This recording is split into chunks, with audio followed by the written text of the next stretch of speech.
আমাদের আজকের ক্লাস কবি রায়গুণাকর ভারতচন্দ্রকে নিয়ে। আমি আজকের ক্লাসে তোমাদের সামনে আলোচনা করব অন্নদামঙ্গল কাব্য রচনায় কবি রায়গুণাকর ভারতচন্দ্র কী ধরনের প্রতিভার পরিচয় দিয়েছিলেন সে সম্পর্কে। অন্নদামঙ্গল কাব্যের কবি রায়গুণাকর ভারতচন্দ্র প্রাচীন মঙ্গল কাব্যের ধারা অনুসরণ করেই বা অনুবর্তন করেই কাব্য রচনায় হস্তক্ষেপ করেছিলেন। কিন্তু যুগ সচেতন তীক্ষ্ণ ধী কবি মঙ্গল কাব্য ধারার গতানুগতিকতার মধ্যে নিজেকে কিন্তু বিলিয়ে দেননি।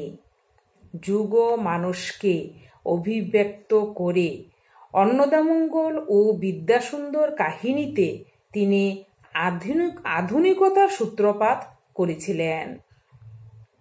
প্রচলিত মঙ্গল কাব্যের মতোই শাপভ্রষ্ট দেবতাকে নররূপে জন্মগ্রহণ করিয়ে দেবতার অলৌকিক লীলা মাহাত্ম্য বর্ণনা করেছেন কবি তাঁর কাব্যে।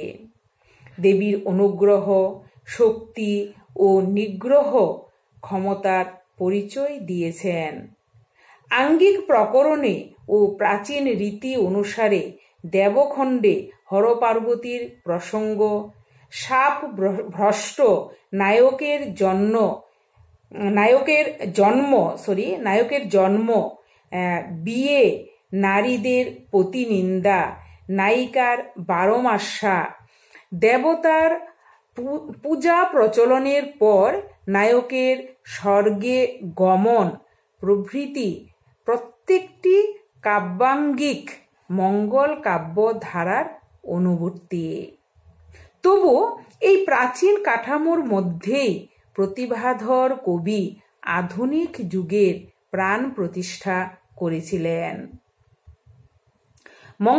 মঙ্গল কাব্যের সমস্ত লক্ষণ ও উপাদান ভারতচন্দ্রের অন্নদামঙ্গল কাব্যে রয়েছে। দেববন্দনা দিয়ে তাঁর কাব্যের শুরু। তারপর গ্রন্থ সূচনায় দেবী অন্নপূর্ণার দ্বারা মহারাজা কৃষ্ণচন্দ্রকে ভারতচন্দ্রকে দিয়ে অন্নদামঙ্গল গীত রচনার জন্য স্বপ্নাদেশ, এগুলি কিন্তু অন্নদামঙ্গল কাব্যে রয়েছে। দেবী বলছেন রাজাকে, তুমি তারে রায়গুণাকর নাম দিও, রচিতে আমার গীত সাদরে কহিও। পরে দেবী আবার কবিকেই স্বপ্নাদেশ দিয়েছেন। একবার রাজাকে বলেছেন, আবার সরাসরি কবিকে স্বপ্নে আদেশ দিয়েছেন।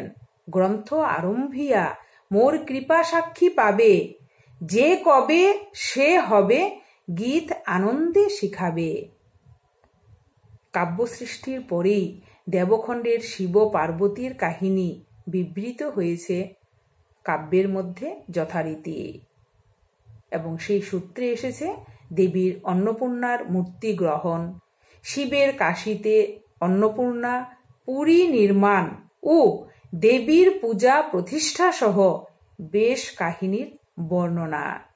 কবির অন্নদামঙ্গল শুধু নামে এক নূতন দেবীর মাহাত্ম্যপূর্ণ কাব্য হিসেবেই নতুন মঙ্গল নয়, মঙ্গল ভক্তি ভাবনা থেকে সম্পূর্ণভাবে স্বতন্ত্র ভক্তি ভাবনার কাব্য হিসেবেই ভারতচন্দ্রের এই কাব্য নূতন মঙ্গল। কবি ভারতচন্দ্র অন্নদামঙ্গল কাব্যের 3টি খণ্ডের মধ্যে প্রাচীন যুগের অনুরূপ পৌরাণিক পরিবেশ রক্ষা করেও আধুনিক মননের পরিচয় দিয়েছেন। দেবতাদের অলৌকিক মহিমা নিয়ে ভারতচন্দ্র ভক্তিভাবের গভীরতা দেখাননি। কৌতুক রসে সৃষ্টি করে লঘু চপল যুগ মানুষের পরিচয় দিয়েছেন। হরপার্বতীর প্রসঙ্গে দেবতারা দেব মহিমা ত্যাগ করে মাটির পৃথিবীর সাধারণ মানুষ হয়ে উঠেছেন। হরিহর এবং তার পত্নীরা আমাদের নিতান্তই কিন্তু চেনা মানুষ। তারা আমাদের যেন একদম পরিচিত মানুষ। এমনকি অন্নদাকে পার করে দিয়েছিল যে ঈশ্বরী পাটুনি, সেও সাধারণ মানুষের মতো সন্তানের দুধ ভাত প্রার্থনা করেছিল, বলেছিল আমার সন্তান যেন থাকে দুধে ভাতে। অন্নদামঙ্গল কাব্যকে ভারতচন্দ্র নূতন মঙ্গল বলেছেন।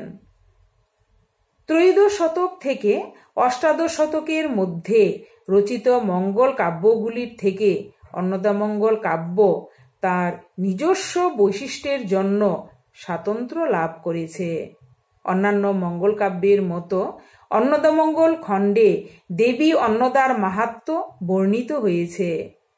সতীর দেহত্যাগ, শিব পার্বতীর বিয়ে প্রভৃতি পৌরাণিক কাহিনী এই খণ্ডের প্রথমে বলা হয়েছে।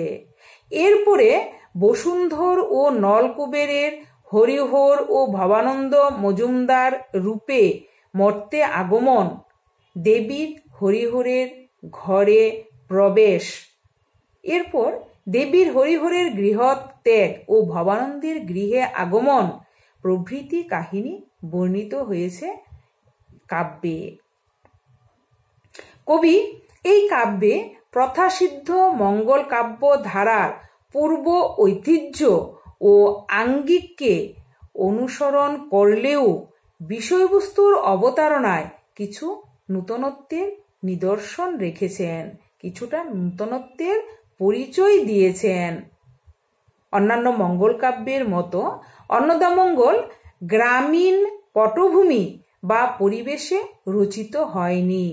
এই কাব্য একান্তই রাজসভার কাব্য। অন্নদামঙ্গল কাব্যের বৈশিষ্ট্য হল ছন্দ ও অলঙ্কারের সুদক্ষ প্রয়োগ। সংস্কৃত ভাষায় পারঙ্গম ভারতচন্দ্র প্রাচীন সংস্কৃত কাব্যের বিভিন্ন ছন্দ ও অলঙ্কার সার্থকভাবে এই কাব্যে প্রয়োগ করেন। এই কারণে রবীন্দ্রনাথ ঠাকুর এই কাব্য সম্পর্কে মন্তব্য করেছিলেন, রাজসভা কবি রায়গুণাকরের অন্নদামঙ্গলের গান রাজকণ্ঠের মণিমালার মতো, যেমন তাহার উজ্জ্বলতা তেমনি তাহার কারুকার্য। বহু সমালোচকের সুচিন্তিত অভিমত, ভারতচন্দ্রের অন্নদামঙ্গল কাব্যটির মধ্যে ইন্দ্রিয়ের উন্মত্ততা অভিব্যক্ত হয়েছে। বেভিচার উন্মত্ত ইন্দ্রিয় গ্রাহ্য নর নারীর চিত্রাঙ্কনেই কবি ছিলেন মুগ্ধ বিবশ। এর কারণ অনুসন্ধান করলে দেখা যায়, যদিও কৃষ্ণচন্দ্রের রাজসভা ছিল বহু বিদগ্ধ ও রসিকের মিলন কেন্দ্র, তবু তা ছিল আমোদ প্রমোদে মুখর, বিলাস ব্যসনে উত্তাল। হাস্য ভাণ্ড বহনকারী গোপাল ভাঁড় ছিল এই সভার মধ্যমণি। তার কুৎসিত রসিকতার প্রভাব ভারতচন্দ্রের কবি মানসে দেখা দেওয়া অসম্ভব কিছু নয়।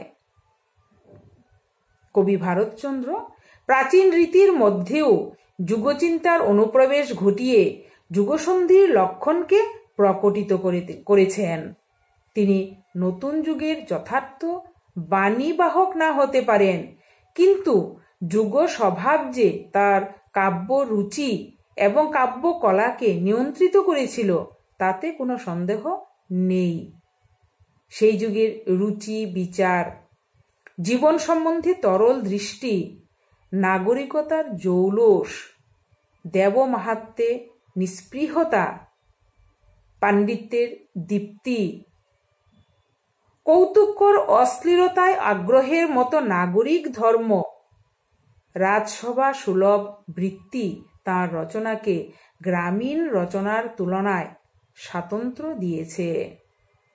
তার প্রধান কৃতিত্ব এই যে তিনি প্রাচীন ঐতিহ্যকে নূতন যুগচিন্তার সঙ্গে গ্রথিত করে বাংলা সাহিত্যে নতুন গতিপথের দিশা দেখিয়েছেন।